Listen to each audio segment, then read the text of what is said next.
You may notice something significant that actually occurs quite often for many people here. My back starts to arch. You may notice that a lot of people assume that that's weakness in the shoulders, but it's actually a mobility problem overall, and it can lead to low back pain. The first thing I would do is, in a session, change the modality of the exercise. You may notice now here in a landmine position and pressing forward slightly overhead, but it's not an overhead extension 100%. You may notice there's a slight twisting that occurs in the thoracic spine that allows for that overhead movement to occur a lot more naturally, but that also changes up some of the muscle groups that we actually use. The overall effect is that this is a lot safer and more effective for those with limited range of motion. A quick test you can do is place your low back on the wall with the knees slightly bent. Place your elbows in 90 degrees and try to touch the wall overhead. You may notice that I have some limitation, can't touch the wall fully, but that could also be down to a tight lat that is causing a lot of that thoracic tension. The purpose of this test is to check your shoulder mobility and to see if your thoracic spine is capable of actually doing the job. Hence, we don't want to move that spine while we do this test. To begin mobility training for the thoracic spine, place your elbows on a wall and step back just slightly, and then push your bum back towards the wall behind you.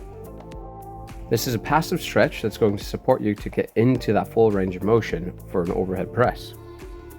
If you want to take it to the next level, lower your elbows down and continue through that movement. Another variation will be doing this with your arms straight, and this will be slightly bit more intense through the triceps and the back of the shoulder, but doesn't change the effectiveness of the exercise.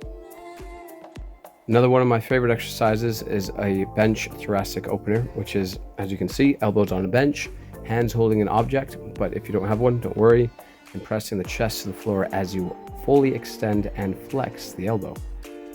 As you move through this, continue breathing quite deeply, so adding another second or two on your normal breath.